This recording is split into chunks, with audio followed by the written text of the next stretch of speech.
Monggo Mbak Siti. Ya, bisa dimulai. Bisa Mbak. Yuk. Baik.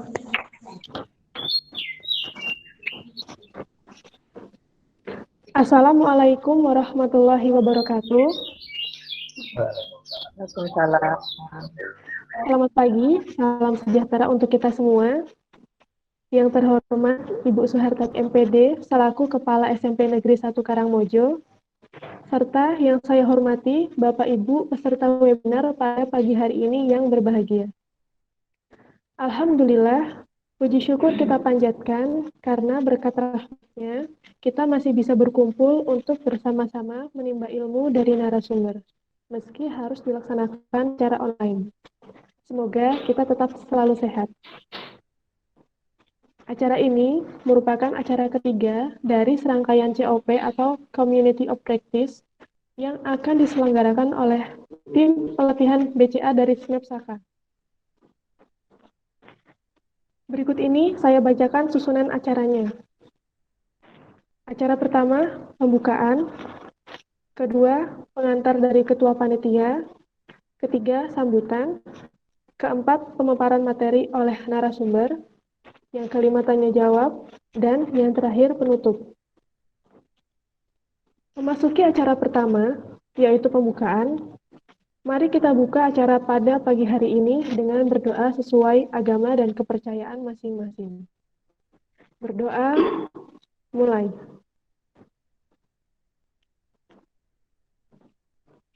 Berdoa selesai. Memasuki acara kedua, yaitu pengantar dari Ketua Panitia, yang akan disampaikan oleh Ibu Dwi Astuti Ari Siswan dari MSI. Kepada beliau, kami persilahkan. Ya, terima kasih atas waktunya. Selamat pagi, salam sehat untuk semua. Yang terhormat Kepala Sekolah SMP Negeri 1 Karangmojo, Ibu Suhartati MPD, Bapak Ibu Guru dan karyawan yang luar biasa. Assalamualaikum warahmatullahi wabarakatuh. Waalaikumsalam warahmatullahi wabarakatuh. Izinkanlah kami menyampaikan sepenggal pengantar menuju secercah harapan. Di pagi yang cerah ini, tepatnya Rabu 20 Januari 2021, masih setia dengan program BCA minggu ketiga, Community of Practice, Be Creative and Innovative Teacher, SMP Negeri 1 Karangmojo. Pagi ini, kita mengusung tema besar, yaitu menciptakan ekosistem pembelajaran yang akan diubah secara tuntas oleh narasumber kita terkait 1. Pelibatan orang tua, 2. Protokol pembelajaran, yang ketiga menyusun jadwal belajar siswa, dan yang keempat mekanisme bantuan siswa. Tidak lupa dihaturkan terima kasih atas bimbingan kepala sekolah, dukungan segenap guru dan karyawan, serta komitmen dan loyalitas tim BCA SMEP Saka. Alhamdulillah, SMP Negeri 1 Karangmojo bertahan sebagai leaderboard minggu 1-3 jenjang SMP. Sementara dalam pencapaian perorangan kategori 10 besar diduduki oleh 6 guru dari SMP Negeri 1 Karangmojo. Akhirnya, mohon selalu dukungan Bapak Ibu semuanya untuk berkenan memberikan umpan balik serta tidak lupa mengisi daftar hadir pada link yang telah dibagikan. Demikian sepenggal pengantar kami sampaikan. Bagaimana menciptakan ekosistem pembelajaran secara efektif di era PJJ? Marilah kita simak bersama. Aldebaran menangis sedih. Sekian, terima kasih. Wassalamualaikum warahmatullahi wabarakatuh. Waktu kami kembalikan kepada moderator.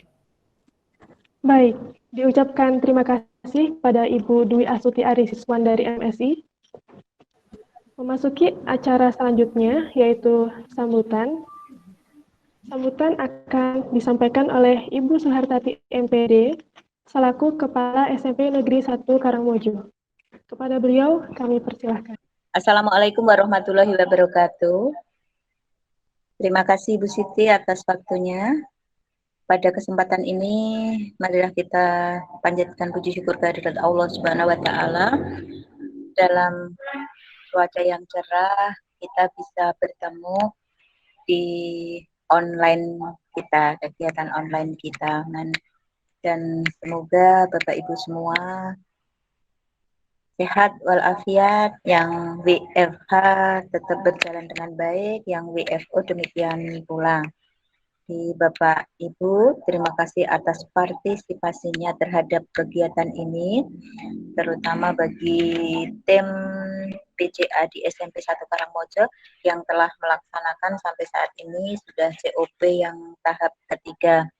Dan selamat juga kepada tim PCA SMP 1 Karangmojo yang berjuang dalam kegiatan yang diselenggarakan oleh PCA ini, sehingga bisa menjadi leadernya, menjadi tingkat 1 sampai saat ini, termasuk Bapak Ibu yang masuk 10 besar. Semoga nanti pada akhir kegiatan dari PCA ini, SMP 1 Karangmojo tetap menjadi leadernya, dan itu luar biasa bagi Bapak Ibu semuanya. Jadi, karena ini sebuah tim yang harus ada di sana kerjasamanya, ada memang tugas yang individual, dan terbukti bahwa di dalam kerjasama itu Bapak Ibu menunjukkan sehingga bisa menjadi leadernya dalam kegiatan ini. Bapak Ibu, hari ini dalam ekosistem pembelajaran ini, kalau tadi disampaikan oleh Ketua dalam pengantarnya, bahwa ada beberapa hal yang sangat-sangat bermanfaat bagi kita dalam masa PJJ ini yang bisa kita terapkan untuk memberikan pelayanan PJJ bagi anak-anak. Sebenarnya kita memang dalam kondisi yang demikian ini merasa kebingungan juga bagaimana meningkatkan mutu pendidikan khususnya untuk anak-anak.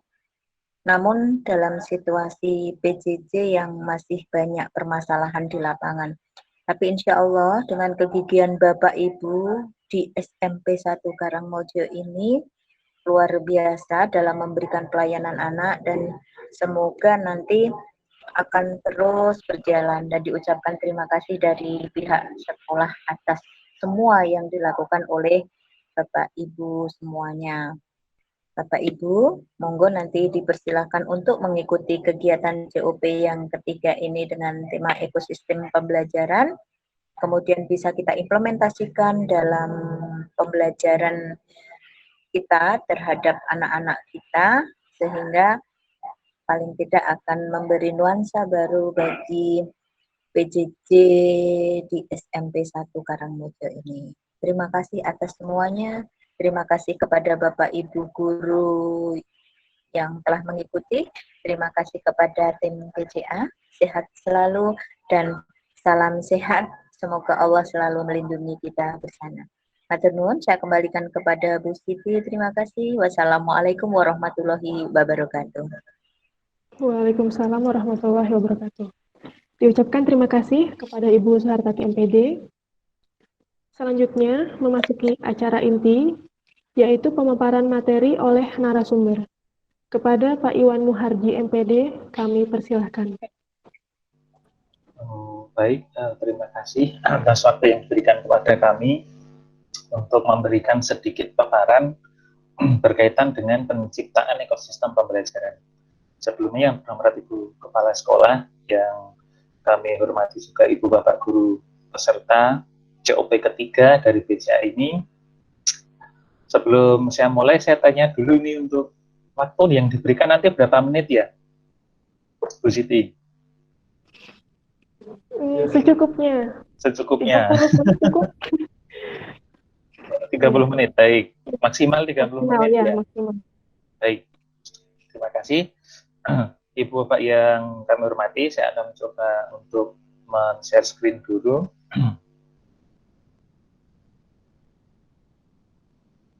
Baik, sudah terlihat untuk presentasinya? Halo, apakah? Sudah terlihat. Baik, terima kasih. Ibu Bapak yang kami hormati, peserta COP ketiga BCA, ada beberapa hal yang harus kita ketahui atau kita kuatkan kembali berkaitan dengan pelaksanaan pembelajaran jarak jauh pada masa sekarang. Karena memang kita dipaksa untuk melaksanakan pembelajaran yang terhambat oleh adanya pandemi virus COVID-19 seperti ini, sehingga dipaksa dalam pembelajaran kita pada masa-masa ini harus menggunakan teknologi atau sistem pembelajaran jarak jauh. Nah, 4 hal yang akan saya sampaikan nanti dalam menciptakan ekosistem pembelajaran, yaitu adalah yang pertama menciptakan keterlibatan orang tua, kemudian yang kedua nanti tentang protokol pembelajaran, yang ketiga itu tentang penjadwalan siswa, dan yang terakhir itu nanti tentang mekanisme bantuan terhadap kesulitan yang dihadapi oleh siswa. Baik, untuk menyingkat waktu, langsung saja kita masuk ke bagian yang pertama, yaitu tentang pelibatan orang tua. Nah, apa sebenarnya yang menjadi dasar tentang pelibatan orang tua dalam masa PJJ sekarang ini? Pada kenyataannya bahwa memang pembelajaran jarak jauh ini banyak sekali kendala yang dihadapi baik dari siswa, guru, ataupun orang tua. Sehingga dalam proses pembelajaran itu kadang menunjukkan hasil yang kurang memuaskan, sehingga perlu adanya perbaikan dalam pelaksanaan pembelajaran jarak jauh pada masa sekarang. Dalam situasi-situasi yang kurang bisa ditebak seperti sekarang ini, peran orang tua menjadi sangat penting terhadap keberhasilan pembelajaran anak di rumah.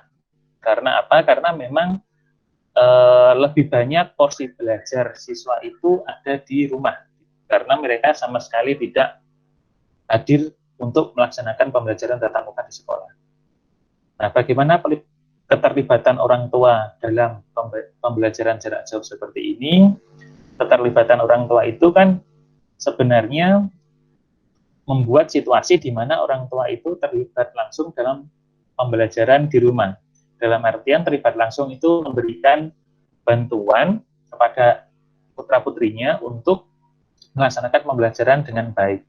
Bukan berarti mengerjakan soal yang diberikan oleh guru, kemudian diserahkan ke guru, tetapi bantuan yang dimaksud di sini adalah memberikan fasilitas kepada anak-anaknya, kepada anak yang diperlukan itu, fasilitas-fasilitas apa saja yang diperlukan, semuanya diberikan, seperti misalnya perangkat, kalau mereka bisa menyediakan, kalau sudah memiliki perangkat berarti harus menyediakan kuota, dan lain sebagainya, seperti itu.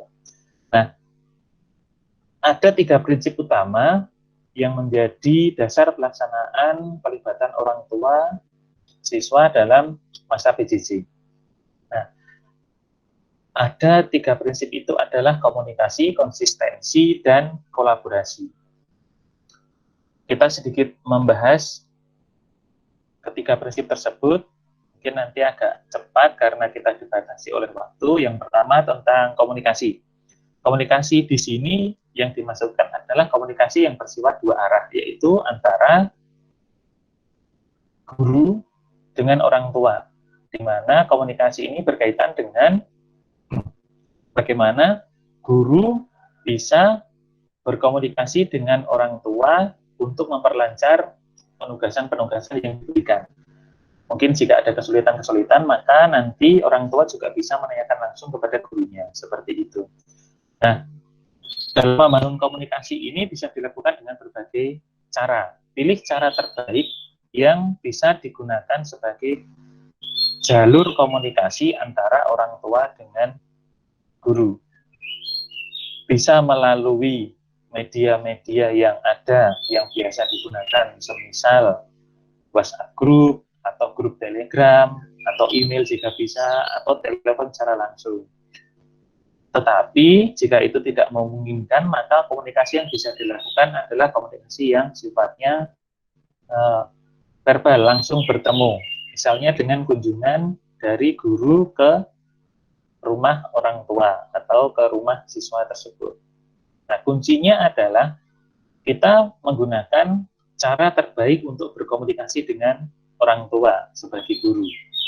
Cara yang terbaik yang mana itu pasti guru dapatkan ketika melaksanakan yang namanya asesmen diagnostik awal. Sehingga nanti cara komunikasi yang paling baik dapat ditemukan dari hasil asesmen tersebut. Nah, kunci keberhasilan komunikasi yaitu Pak Iwan, ya. Pak Iwan, mohon maaf, bisa tolong dibesarkan slide-nya? Oh iya. Ya, terima kasih. Mic-nya. Slide-nya. Layarnya. Oke, sudah. Slide-nya. Dari komunikasi ini, kunci keberhasilannya adalah menggunakan bahasa yang terbuka, jelas, konstruktif, dan segera. Itu untuk yang pertama, komunikasi. Kemudian yang kedua adalah konsistensi. Konsistensi ini adalah sebuah tindakan di mana kita memberikan perlakuan yang sama terhadap proses pembelajaran yang dijalankan, baik di rumah ataupun di sekolah. Nah, konsistensi ini dapat berhasil dengan adanya pelibatan orang tua. Misalnya ketika di sekolah, guru selalu memberikan tugas, kemudian dalam tanda kutip menagih tugas, orang tua di rumah juga harus memberikan dukungannya. Jadi nanti ada keseimbangan antara guru dan orang tua, sama-sama seperti itu.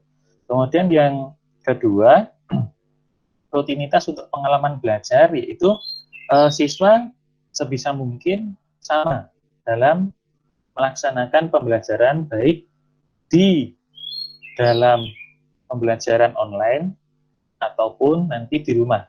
Seperti itu. Itu rutinitas untuk pengalaman belajar.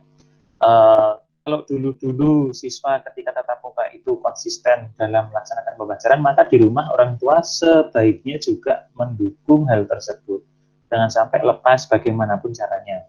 Seperti itu. Kemudian yang ketiga, itu kesepakatan untuk protokol pembelajaran. Nah, sebelum nanti ditanyakan protokol pembelajaran, nanti akan kita bahas di slide selanjutnya. Kemudian yang ketiga adalah kolaborasi. Nah, kolaborasi ini adalah jalur ketiga setelah komunikasi dan konsistensi itu berhasil.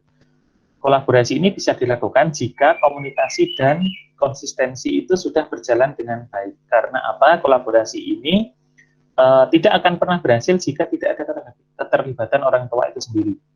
Kenapa bisa seperti itu? Karena memang kolaborasi ini memerlukan kerjasama yang baik antara guru dengan orang tua di rumah dalam melaksanakan pembelajaran jarak jauh. Sehingga nanti dari hasil kolaborasi ini, hasil PJJ dapat maksimal diperoleh oleh siswa tersebut. Seperti itu. Demikian untuk prinsip membangun keterlibatan orang tua, ada 3 hal itu, komunikasi, konsistensi, dan kolaborasi. Baik, selanjutnya kita masuk ke materi yang kedua, yaitu tentang protokol pembelajaran. Mungkin dari kita sebagai guru atau sebagai masyarakat awam yang lebih banyak kita dengar akhir-akhir ini adalah tentang protokol kesehatan. Ternyata dalam pembelajaran itu juga ada istilah tentang protokol pembelajaran. Apa itu protokol pembelajaran? Protokol pembelajaran adalah sebuah panduan yang disepakati bersama di dalam kelas tentang bagaimana pelaksanaan pembelajaran antara guru dengan siswa ataupun antara siswa dengan siswa. Protokol pembelajaran sendiri adalah sebuah aturan-aturan yang jelas atau langkah-langkah yang jelas dalam pelaksanaan pembelajaran di dalam kelas. Sebaiknya sebagai seorang guru kita mempunyai protokol pembelajaran yang jelas.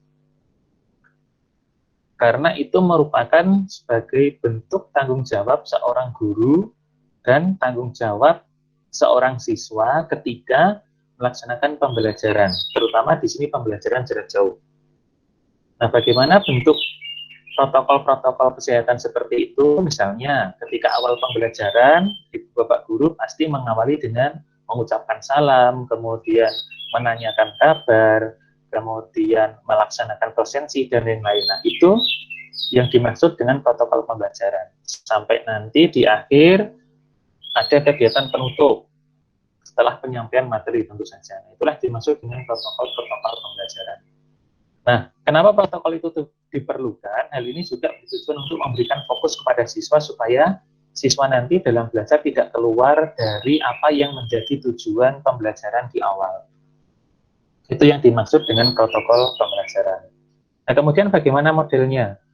Dalam protokol pembelajaran, kita kuatkan kembali bahwa langkah-langkah pembelajaran di kelas itu harus pasti, mulai dari pembukaan, kemudian kegiatan inti, dan kegiatan penutup. Seperti yang saya sampaikan di awal, bahwa langkah-langkah pembelajaran itu harus jelas dan mudah diikuti oleh siswa, sehingga nanti dalam pelaksanaan pembelajaran juga guru tidak akan keluar atau melenceng. Yang biasanya kalau dalam pembelajaran tatap muka itu mungkin waktunya kurang atau mungkin malah waktunya terlalu cepat. Nah, seperti itu berarti ada pelanggaran dari protokol pembelajaran yang sudah disiapkan oleh guru. Nah, selain langkah pembelajaran yang pasti, yang kedua yang harus disiapkan adalah konsekuensi. Konsekuensi yang dimasukkan di sini adalah bagaimana nanti jika terjadi sebuah pelanggaran dari protokol tersebut, baik dari siswa ataupun guru sebagai pengajar di kelas. Kemudian yang ketiga, adanya protokol tambahan. Protokol tambahan di sini adalah nanti tambahan-tambahan kegiatan di luar protokol utama yang telah disiapkan. Misalnya ada tambahan kuis, ada reward bagi siswa yang melaksanakan tugas dengan baik, dan lain-lain. Itu yang dimaksud dengan protokol tambahan.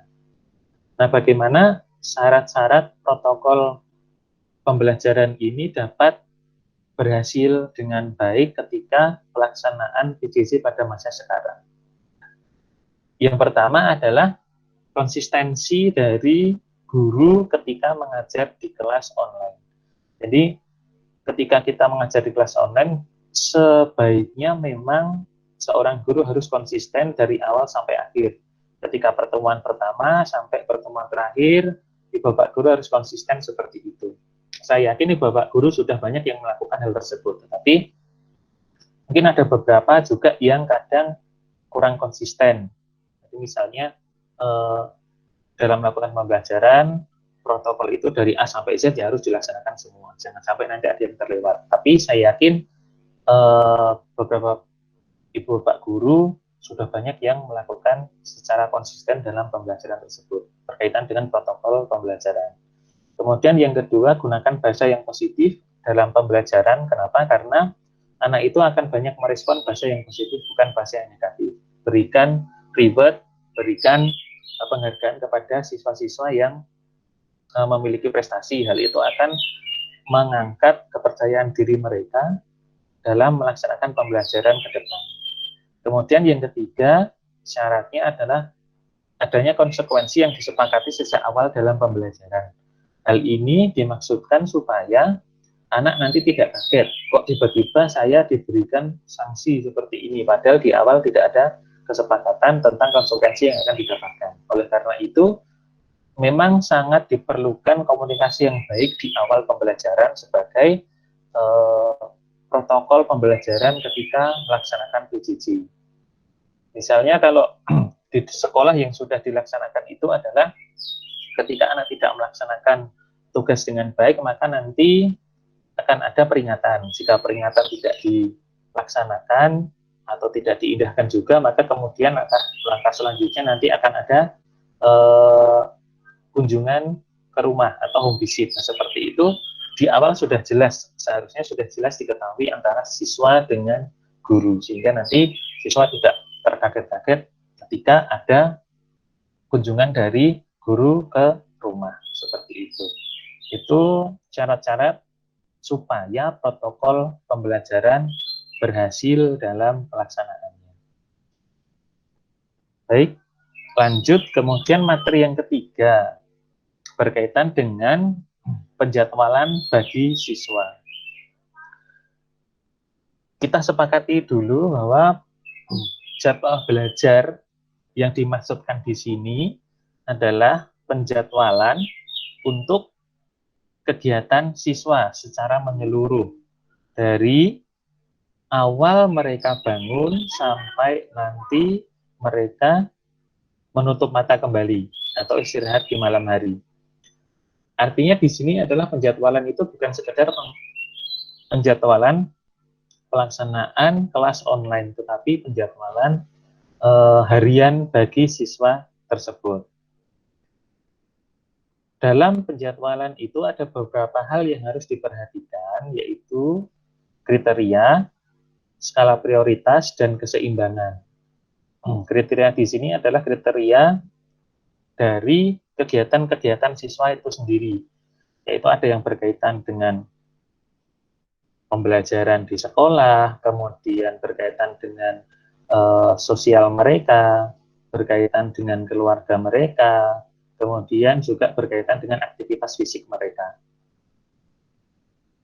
Seharusnya penjadwalan itu mencakup semua hal tersebut. Jadi kegiatan anak di rumah itu seharusnya tidak hanya melulu mengerjakan tugas, tetapi mereka juga melakukan aktivitas fisik, kemudian mereka melakukan kegiatan bersama keluar, kemudian mereka juga tidak melupakan aktivitas sosial, meskipun aktivitas sosial sekarang terbatas, tapi saya yakin bahwa anak tetap melakukan kegiatan tersebut, meskipun melalui WA group ataupun melalui media online yang lain.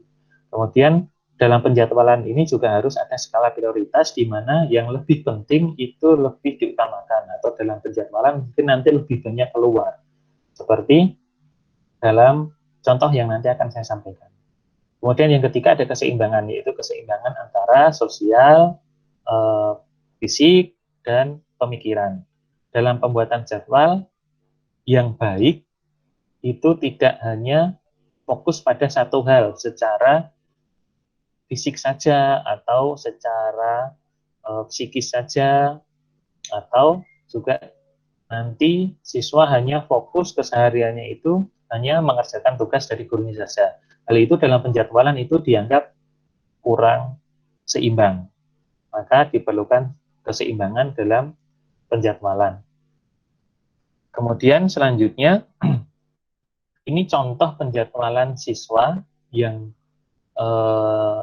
dibuat menyesuaikan kegiatan-kegiatan mereka dari pagi sampai malam. Ini hanya salah satu contoh, mulai dari awal bangun pagi, kemudian mereka melaksanakan ibadah, baik itu sholat subuh bagi yang beragama muslim atau ibadah pagi bagi yang beragama non-muslim. Kemudian di sana juga ada kegiatan fisik setelah melakukan sholat subuh.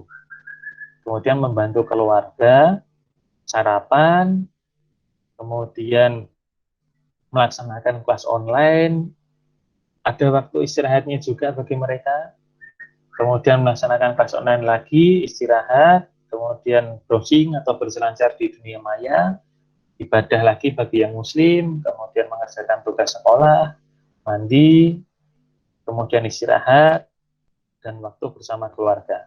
Nah, seperti itu, kalau sekilas dilihat dari penjadwalan ini sudah muncul semua, ada aktivitas fisik, olahraga, kemudian ada waktu bersama keluarga, membantu orang tua, dan mungkin setelah ibadah malam ada waktu bersama keluarga, makan malam bersama, atau sekedar ngobrol-ngobrol. Kemudian yang ketiga ada penugasan, ini yang menjadi prioritas utama, ada pembelajaran classroom, kemudian di sore hari juga ada kegiatan untuk mengerjakan tugas-tugas yang lain. Seperti itu. Tidak lupa pula tentu ada waktu istirahat. Itu yang penting. Jadi di sana ada keseimbangan sehingga nanti siswa dalam melaksanakan kegiatan dari pagi sampai sore itu tidak fokus ke satu hal saja, tetapi dalam kesehariannya itu seimbang. Itulah contoh penjadwalan yang baik dalam kegiatan harian siswa. Baik.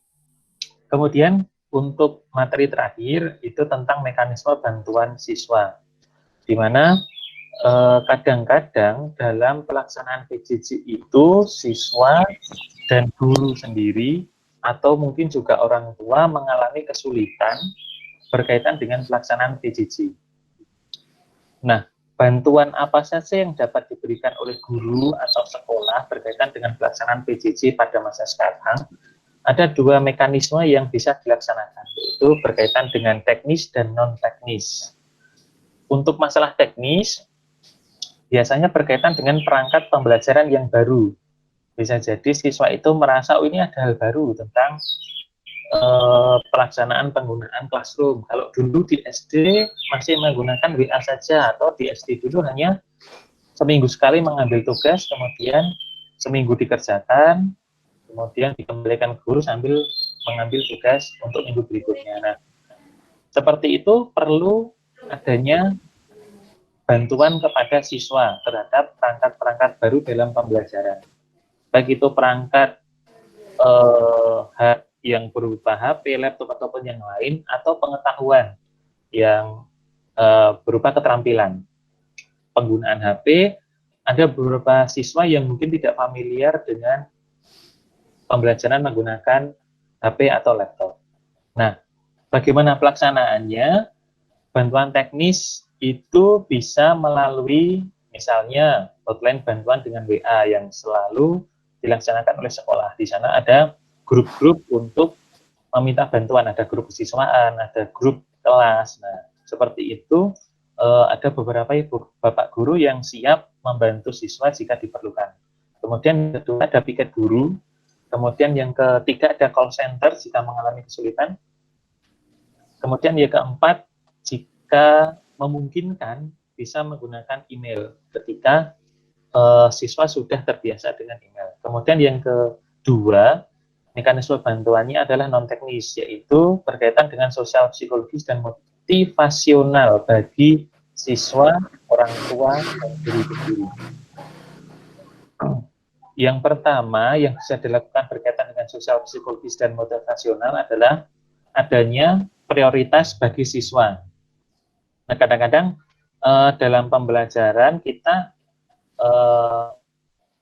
kurang fokus terhadap siswa.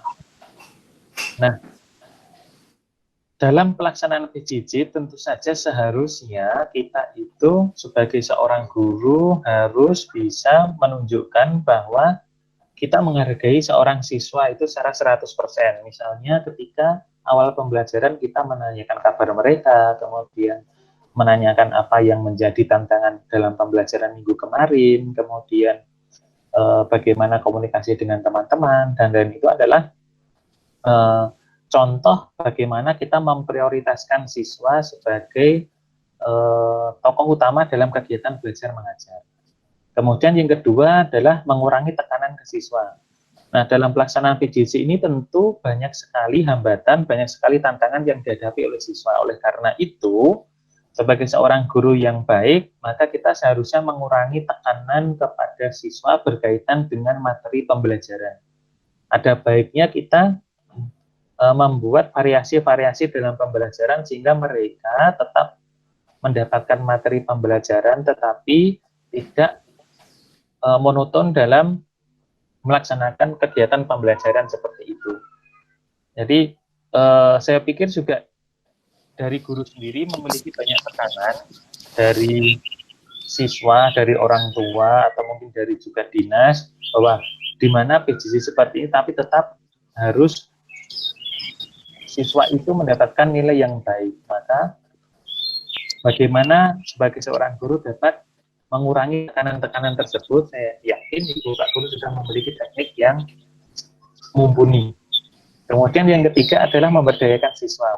Memberdayakan siswa ini adalah salah satu cara sebagai guru untuk mengurangi tingkat stres kepada siswa. Untuk siswa-siswa tertentu mungkin pelaksanaan PJJ ini akan membebani mereka dengan banyaknya tugas, banyaknya kegiatan, tetapi saya yakin Ibu Pak Guru nanti bisa mengurangi tingkat stres mereka sehingga tetap bisa berkarya, tetap bisa berprestasi meskipun pelaksanaan pembelajaran melalui PJJ. Kemudian yang keempat, mengajak fokus, selalu mengingatkan kepada siswa supaya tidak tidak keluar dari kebiasaan-kebiasaan belajar. Ajak mereka untuk tetap fokus kepada belajar, mengurangi main game, mengurangi kegiatan keluar, mengurangi selancar di dunia maya, dan lain-lain. Kemudian yang kelima, ada perkuat koneksi sosial, yaitu berkaitan dengan aspek sosial mereka, di mana siswa harus tetap berkomunikasi dengan temannya. Jangan sampai nanti mereka merasa sendiri dalam melaksanakan tugas tersebut. Selalu diingatkan hal itu, supaya mereka selalu berkomunikasi dengan temannya, atau dengan guru, atau dengan orang tua di rumah, seperti itu. Kemudian yang selanjutnya, menjaga kesehatan diri sendiri, itu berkaitan dengan penjadwalan tadi, harus ada aktivitas fisik yang mereka lakukan, tidak harus selalu di kamar mengerjakan tugas terus, nanti malah yang terjadi tingkat imun mereka akan menurun. Dengan tingkat imun yang menurun, mereka akan mudah untuk sakit. Selanjutnya, kita sebagai guru harus berusaha mengajak siswa fokus ke hal yang menyenangkan dan sederhana. Jangan terlalu berat memberikan penugasan kepada siswa, karena mungkin di rumah mereka memiliki keterbatasan yang kita tidak tahu. Seperti itu. Oleh karena itu, mari sebagai guru, kami mengajak kepada diri saya pribadi dan ke rekan-rekan guru pada umumnya untuk selalu memberikan penugasan yang bisa menyenangkan dan sifatnya bisa dikerjakan sebagai seorang siswa. Jangan terlalu banyak untuk memberikan tekanan kepada siswa. Seperti itu.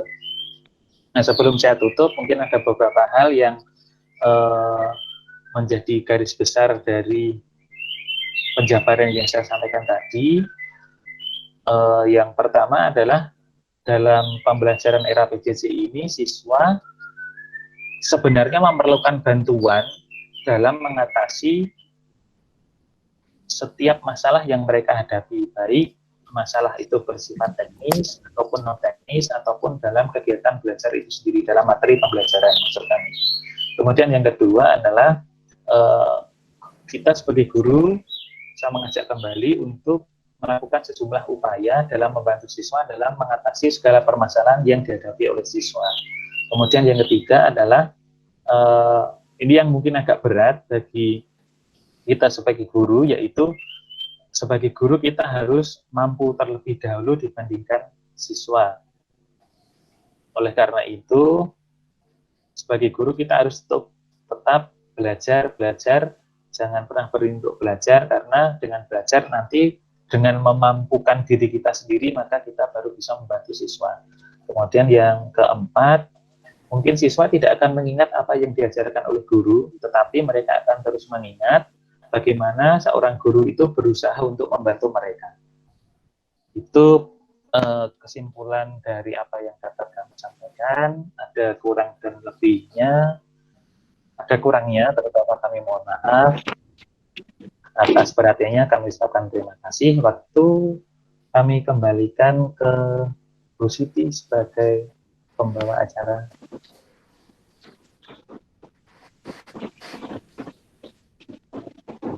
Iya, baik. Terima kasih Pak Iwan Muharji MPD yang sudah berbagi materi tentang menciptakan ekosistem pembelajaran. Pemaparan yang luar biasa ya.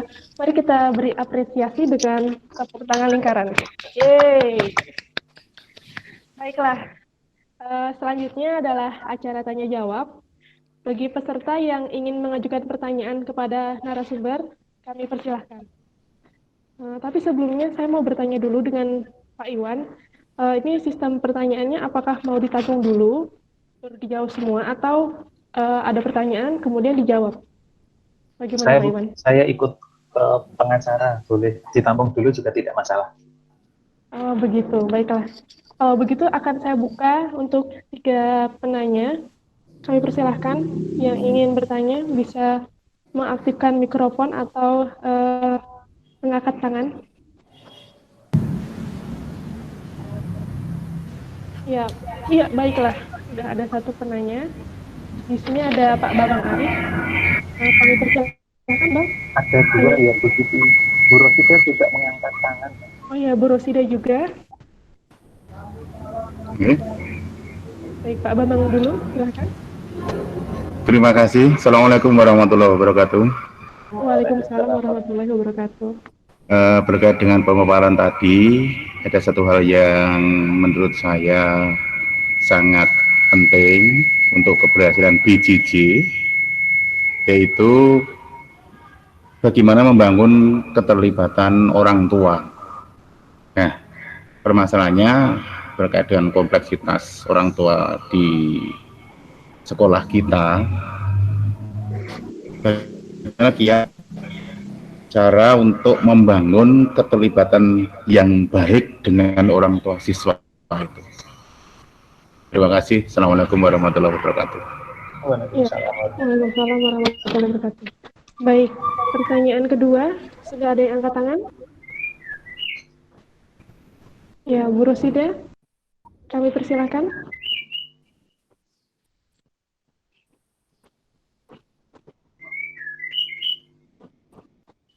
Suaranya belum muncul, Bu Rosida.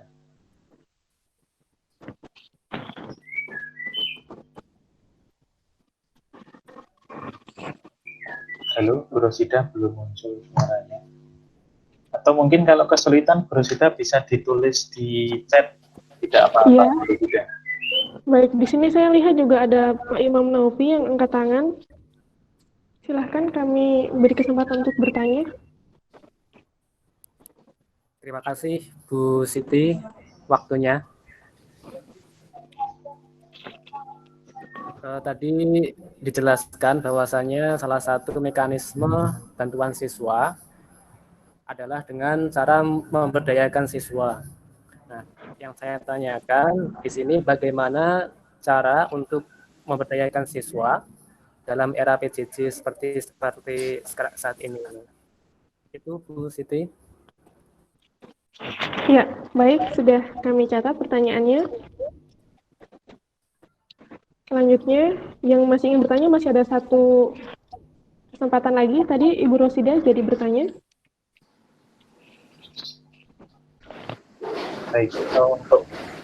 Baik, terima kasih atas pertanyaannya. Sambil mungkin Bu Rosida bisa menuliskan jika ingin bertanya, Ya, atau Bapak Guru yang juga. lain bisa di chat, boleh, tidak masalah ya. Sambil menanggapi pertanyaan dari Pak Bambang Arif dan Pak Imam, ada dua pertanyaan cukup bagus, berbobot.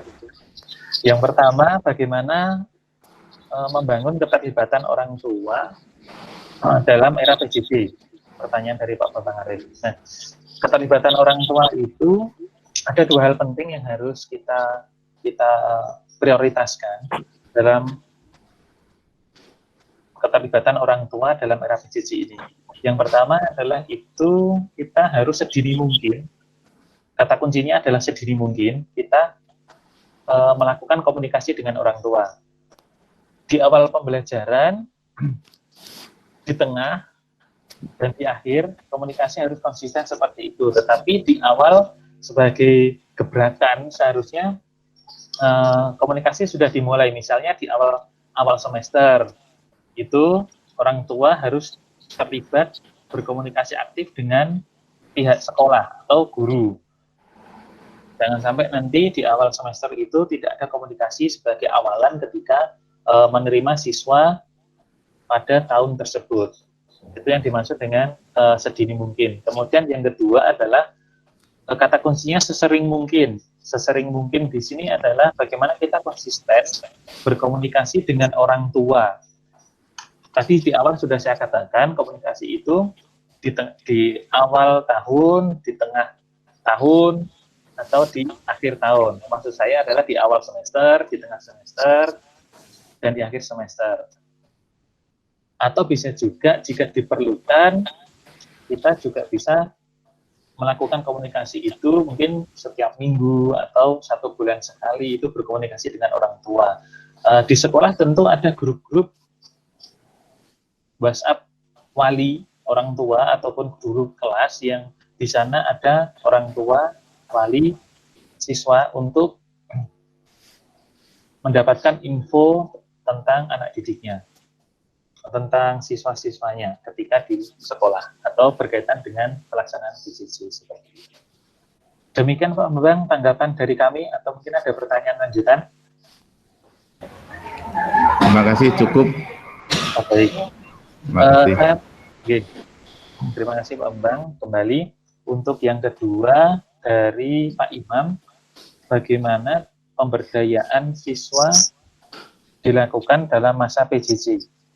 Baik, begini Bu Bapak, berkaitan dengan pelaksanaan PJJ tadi, saya sampaikan di awal bagaimana kita bisa untuk mengurangi stres anak, karena anak itu sudah memiliki banyak tekanan ketika melaksanakan PJJ. Nah, kita bisa memberdayakan anak itu dengan mengubah bentuk ujian itu menjadi pekerjaan yang menyenangkan. Kalau biasanya ujian itu dilaksanakan dengan mengerjakan soal secara terus-menerus, menggunakan form atau menggunakan metode-metode yang lain, maka kita coba memberdayakan anak untuk membuat portofolio misalnya, atau membuat produk berupa puisi dalam mata pelajaran bahasa Indonesia, atau membuat cerita tentang kehidupannya sehari-hari, seperti itu. Atau bisa juga siswa itu didorong untuk melakukan kegiatan-kegiatan yang berada di lingkungan sekitar. Mungkin nanti setelah PSBB ini berakhir, kita bisa meminta anak untuk berkarya kepada lingkungan sekitar, misalnya membuat masker, atau membuat karya seni, atau membuat poster ajakan untuk 5M, kemudian melakukan sosialisasi terhadap masyarakat tentang COVID-19 dan lain-lain. Nah, itu yang dimaksud dengan memberdayakan siswa. Intinya adalah siswa itu melakukan suatu kegiatan yang dilakukan di rumah, tetapi tidak keluar dari materi-materi pembelajaran yang menjadi tujuan awal di PJJ, seperti itu. Baik, itu tanggapan dari kami, Pak Imam. Apakah ada pertanyaan lanjutan?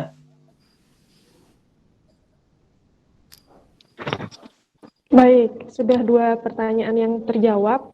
Masih ada 1 kesempatan lagi bagi peserta yang ingin bertanya. Monggo, jika ada,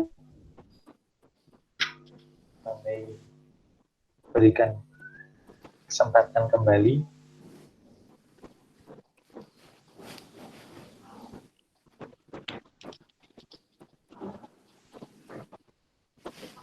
Pak Sugiarto.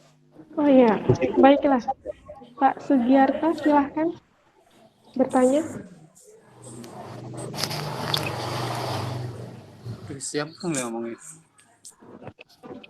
Assalamualaikum warahmatullahi wabarakatuh. Waalaikumsalam.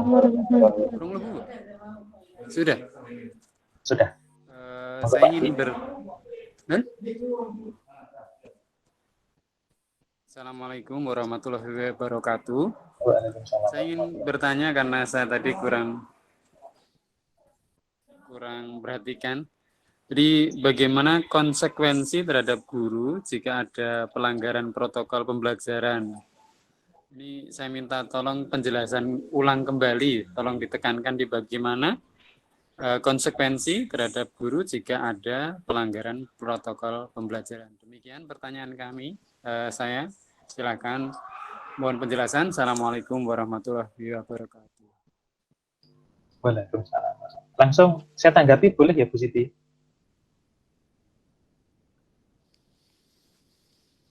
Baik, jadi sebagai seorang guru, bagaimana konsekuensi jika melanggar protokol kesehatan? Baik, di sini yang harus kita pahami dari konsekuensi itu nanti ada 2 untuk Pak Sugiarto dan rekan-rekan.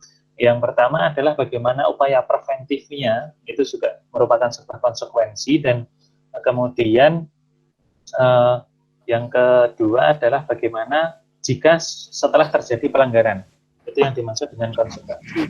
Tentu saja yang pertama tentang preventifnya dulu, konsekuensi apa yang didapatkan sebagai seorang guru berkaitan dengan pelaksanaan protokol pembelajaran. Yang pertama itu guru harus melaksanakan tugas. Artinya apa? Ketika ada jam pembelajaran, maka guru mau tidak mau harus standby dalam melaksanakan tugas. Hal tersebut terbukti jika guru melaksanakan tugas itu ya ketika melaksanakan Zoom seperti ini harus berpakaian rapi, jangan sampai nanti dilihat oleh siswa itu, wah gurunya saja tidak rapi kok, maka kemudian siswa nanti akan menilai negatif kepada gurunya. Kemudian ketika melaksanakan Meet seperti ini juga usahakan videonya itu dinyalakan, jangan sampai nanti videonya dimatikan, seperti itu. Kemudian yang kedua, sebagai seorang guru hindari kata-kata yang negatif, seperti tadi saya sampaikan di awal. Kemudian juga hindari untuk tindakan bullying, baik psikis maupun fisik. Kalau fisik sekarang tidak ya, karena tidak bertemu, mungkin yang psikis. Kemudian yang kedua, jangan sampai nanti guru membawa perkataan-perkataan yang tidak baik berkaitan dengan pornografi, pornografi, dan segala hal yang menyangkut sara. Kemudian yang ketiga, jika memang guru itu tidak bisa hadir di kelas, tidak bisa melaksanakan pembelajaran, seharusnya diinfokan lebih awal kepada siswa, bisa juga digantikan dengan tugas yang lain. Kemudian, bagaimana jika terjadi pelanggaran dari guru tersebut? Maka yang terjadi adalah satu, komunikasi dengan orang tua. Jika memang itu terjadi, komunikasikan yang baik, bahwa mungkin permintaan maaf kepada orang tua ketika tidak bisa melaksanakan kewajiban yang baik atau yang lain. Kemudian yang kedua, nanti tentu akan ada tindakan lebih lanjut, mungkin ada peringatan dari kepala sekolah, kemudian nanti ada pemanggilan dan lain-lain. Tentu itu yang tidak kita inginkan. Tetapi begini, untuk konsekuensi ini memang sebaiknya sudah disepakati di awal pembelajaran sebagai sebuah protokol pembelajaran, sehingga nanti jika hal itu terjadi, guru sudah siap terhadap apa yang akan terjadi jika guru itu sendiri melanggar protokol pembelajaran. Konsekuensinya seperti apa? Seperti itu Pak Sugiarto. Ada tanggapan lebih lanjut? Kalau ada, kami persilahkan.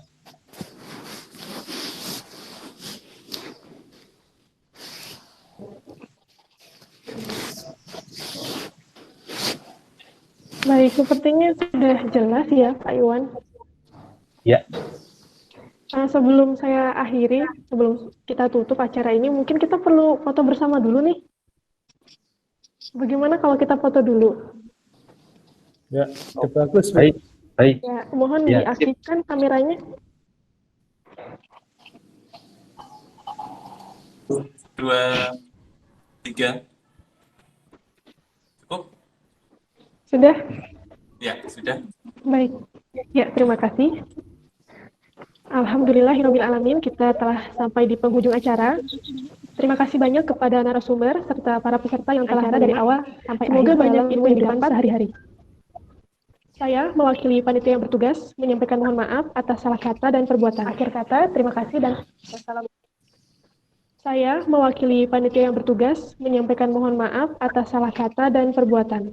Akhir kata, terima kasih dan wassalamualaikum warahmatullahi wabarakatuh. Waalaikumsalam warahmatullahi wabarakatuh.